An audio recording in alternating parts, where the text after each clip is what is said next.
Dinosaurs, जो रेंगने वाले जीवों के वंशज थे, लेकिन आकार में बहुत ही बड़े। डायनासोर्स ने पृथ्वी में बहुत ही लंबे समय तक राज किया। करीब 14 करोड़ सालों तक इस धरती पर इन दैत्याकार छिपकलियों का राज था। परंतु उसके बाद क्या हुआ? आखिर ये डायनासोर्स कहाँ विलुप्त हो गए? आखिर वो कौन सी घटना थी जिसने इनका नामो निशान मिटा दिया? इसे जानने के लिए हमें समय में फिर से पीछे जाना होगा। तो आइए चलते हैं आज से 6.5 करोड़ साल पीछे। आज से करीब 6.5 करोड़ साल पहले धरती का मौसम काफ़ी सुहाना था।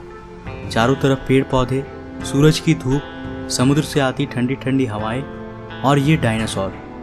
परंतु यहाँ डायनासोर के अलावा एक और प्रजाति भी था जो आकार में बहुत ही छोटा था और ये आज के चूहे जैसा दिखता था। असल मायनों में यही हमारे प्राचीन पूर्वज थे और आगे चलकर हम इन्हीं से विकसित होने वाले थे। ये थे मैमल्स, यानी स्तनधारी जीव। आपकी जानकारी के लिए मैं बता दूं कि डायनासोर्स अंडे देते थे, लेकिन मैमल्स अंडे नहीं देते हैं। हम इंसान भी एक मैमल हैं। उस वक्त ये मैमल्स डायनासोर्स के डर से जमीन के अंदर बिलों में छुप कर रहते थे और इनकी यही खासियत इनके लिए वरदान बनने वाला था। जब ये सारे जीव आराम से धरती में अपना जीवन बिता रहे थे, उस वक्त एक 10 किलोमीटर के डायमीटर वाला एक एस्टेरॉयड सीधे धरती की ओर बढ़ रहा था। धरती के ग्रेविटेशनल फील्ड में घुसते ही इसका रफ्तार एकाएक और तेज हो गया। प्रत्येक सेकंड के साथ साथ ये धरती के करीब और करीब बढ़ता जा रहा था। करीब 70,000 किलोमीटर प्रति घंटे के रफ्तार से यह धरती के वायुमंडल में प्रवेश करता है। धरती के वायुमंडल में घुसते ही घर्षण की वजह से ये एक आग के गोले में बदल गया। इसकी चमक इतनी अधिक थी कि इसके 800 किलोमीटर के रेडियस में आने वाले सभी जीव पूरी तरह से अंधे हो चुके थे। ये जीव इसे देख नहीं पा रहे थे, लेकिन वो इसे महसूस कर सकते थे। एस्टेरॉयड जमीन से टकराता है और एक बहुत ही भयंकर विस्फोट होता है। ये विस्फोट इतना शक्तिशाली था कि इसके टकराते ही पृथ्वी की लाखों मीट्रिक टन धातु अंतरिक्ष में चला गया। विस्फोट वाली जगह पर एक 180 किलोमीटर चौड़ा और 20 किलोमीटर गहरा गड्ढा बन गया। इस गड्ढे का सारा मैटर आसमान में धूल के एक बड़े बादल का निर्माण किया। इतने बड़े टक्कर की वजह से भूकंप की तरंगें धरती के क्रस्ट में कई किलोमीटर दूर तक चली गई। इस वजह से समुद्र में विशालकाय लहरों का निर्माण हुआ और एक के बाद एक सुनामी की लहरें चारों तरफ बढ़ने लगी। धरती के महाविनाश की प्रक्रिया का आरंभ हो चुका था। इस विस्फोट में रेडिएशन की मात्रा इतनी बढ़ गई कि इसके 800 किलोमीटर के दायरे में आने वाले सभी जीव जलकर पूरी तरह से राख बन गए।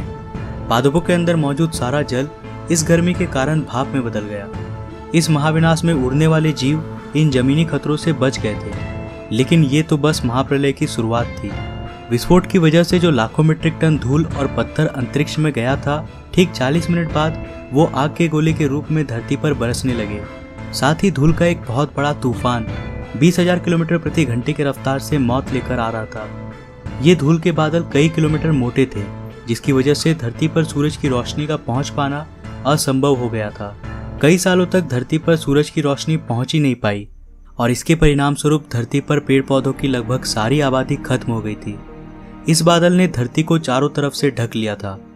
विस्फोट के 90 मिनट्स बाद धरती का तापमान 150 डिग्री सेल्सियस तक चला गया। इसकी वजह से जो डायनासोर विस्फोट के इलाकों से बहुत दूर थे, वे भी इस गर्मी से बच नहीं पाए। इस महाप्रलय में धरती के कुल 75% आबादी पूरी तरह से साफ हो गई थी, लेकिन यह महाप्रलय किसी के लिए फायदेमंद साबित होने वाला था। डायनासोर का अंत एक नए प्रजाति के लिए सुनहरा अवसर था। मैमल्स, इन्होंने खुद को इस महाविनाश से बचा लिया था। अत्यंत गर्मी से बचने के लिए ये जमीन के अंदर रहने लगे और जिंदा रहने के लिए इसने सब कुछ खाना शुरू कर दिया। इन डायनासोर्स के अवशेष आगे चलकर हमें भविष्य में मिलने वाला था, जिससे आज हम इनके अस्तित्व का अनुमान लगा सकते हैं। महाप्रलय के कुछ लाख साल बाद अब धरती पूरी तरह डायनासोर से मुक्त हो चुकी थी और धरती पर एक नई शुरुआत की प्रक्रिया चल रही थी। इस नई दुनिया में हमारे प्राचीन पूर्वज समय के साथ साथ विकसित हो रहे थे। अब ये आकार में पहले से काफी बड़े हो चुके थे, परंतु ये अब भी दिखने में हमारी तरह बिल्कुल नहीं लग रहे थे, क्योंकि इसे आगे चलकर कई अन्य प्रजातियों में विकसित होना था। आज से करीब 4.7 करोड़ साल पहले अब धरती का वातावरण लगभग पूरी तरह से आज के समान बन चुका था।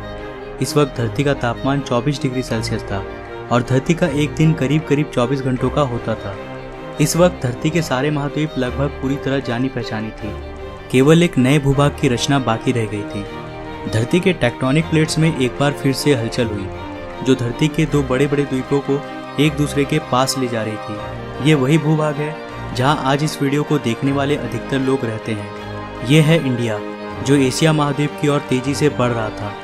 इन दोनों द्वीपों के आपस में टकराने की वजह से एक नए भू श्रृंखला का निर्माण हुआ, एक नई पर्वत श्रृंखला, हिमालय। और ये है दुनिया की सबसे ऊंची चोटी, माउंट एवरेस्ट। इस पर्वत श्रृंखला में गिरने वाला बर्फ आगे चलकर कई नदियों का निर्माण करने वाला था, जो भविष्य में दुनिया के लगभग आधी आबादी को पीने का पानी मुहैया कराने वाली थी। लेकिन यहाँ धरती पर अब भी कुछ कमी रह गई थी। धरती पर अभी भी कोई चीज़ लापता थी। वे थे हम मनुष्य। लेकिन परिस्थितियाँ अब बदलने वाली थी। आज से 40 लाख साल पहले अफ्रीका के पूर्वी इलाके में एक नए पर्वत श्रृंखला का निर्माण हुआ, ईस्ट अफ्रीकन रिफ्ट वैली। ये पर्वत यहाँ आने वाले मानसूनी हवाओं के लिए एक अवरोध बन गई थी और इस वजह से यहाँ के जंगलों में बारिश आनी बंद हो गई। यहीं इसी जंगल में रहते थे एप्स। ये पेड़ के ऊपर रहते थे जहाँ उनको खाने की कोई कमी नहीं थी। इस वजह से ये हमेशा पेड़ों पर ही रहते थे। लेकिन अब यहाँ समय के साथ साथ सूखा पड़ने लगा। बिना बारिश के जंगल पूरी तरह साफ हो गई और इन एप्स के लिए खाने की समस्या उत्पन्न हो गई। खाने की तलाश में इन्होंने पेड़ों से उतरने का निर्णय लिया। यह है एडिपिथेकस रेमिडस। ये हमारे पूर्वज थे जिन्होंने एक बहुत बड़ा निर्णय लिया था। इनका दिमाग एक संतरे जितना बड़ा था और आकार में ये महज 4 फीट लंबे होते थे। कई हजार सालों के विकास क्रम के बाद हमारे पूर्वज अब 2 पैरों पर चलने लगे। इससे ऊर्जा कम खर्च होती थी और ये चलते हुए भी खा सकते थे। अब इनका दिमाग भी तेजी से बढ़ रहा था। ये धीरे धीरे होशियार बन रहे थे। समय के साथ साथ विकास की प्रक्रिया चलती रही। हमारे पूर्वज धीरे धीरे विकसित होने लगे और इनका दिमाग भी धीरे धीरे बड़ा होने लगा। समय के साथ साथ इन्होंने पत्थरों से हथियार बनाना सीख लिया।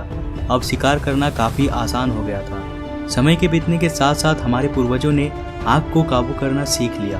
आग की खोज हमारे पूर्वजों के लिए सबसे बड़ी खोज थी। ये उन्हें गर्मी, रोशनी और अंधेरों में सुरक्षा देती थी और इसी वजह से अब परिवार भी बनने लगे। हमारे पूर्वज अब साथ साथ रहने लगे। इससे वे सुरक्षित रहते थे। आग में पका मांस को चबाने में कम ऊर्जा खर्च होती थी और इसी वजह से ये ऊर्जा अब इनके दिमाग में खर्च होने लगी। हमारे पूर्वजों का दिमाग अब काफ़ी बड़ा हो चुका था। ये थे होमो इरेक्टस, हमारे पूर्वज जो अन्य जानवरों से ज़्यादा होशियार थे और मिलजुल कर रहने वाले पहले जीव थे। इन्होंने अपने संदेश को दूसरों तक पहुंचाने के लिए अलग अलग आवाज़ें निकालनी शुरू की। इससे हमारे पूर्वजों ने भाषा का निर्माण किया, जिसके जरिए हम बातचीत कर सकते थे और ये हमारी सबसे बड़ी उपलब्धि थी। यही वो आखिरी विकास क्रम था जिसके बाद विकसित होकर हम बने। आज से करीब 2 लाख साल पहले कई सालों के विकास क्रम के बाद हमारा अस्तित्व शुरू हुआ। हम होमो सेपियंस यानी बुद्धिमान जीव। हमारे पास धरती के सारे जानवरों की तुलना में सबसे बड़ा दिमाग था। हमारे पास औजार थे, भाषा थी और सबसे बड़ी चीज़ हमारे पास दिमाग था। आज से करीब कुछ सेकंड पहले हमने और आपने साथ में मिलकर 4.5 अरब साल के सफ़र को तय किया। अब हम वापस घर आ चुके हैं। यह है हमारी दुनिया, हमारा समय। आज हम काफ़ी विकसित और आधुनिक बन चुके हैं।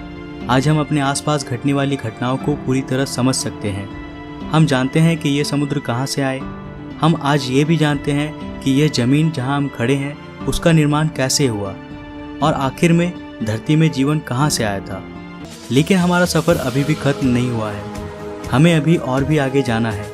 हमें इस संसार को और अच्छे से समझना बाकी है। तो आज के लिए बस इतना ही। अगर आपको ये वीडियो पसंद आया तो इसे लाइक ज़रूर करें और नीचे कमेंट में बताएं कि आपको ये सफ़र कैसा लगा। अगर आप नए हैं इस चैनल पे तो चैनल को सब्सक्राइब करने के साथ साथ नोटिफिकेशन बेल को भी ऑन कर ले। मैं मिलता हूँ फिर से एक नया इंटरेस्टिंग वीडियो के साथ। तब तक के लिए बाय।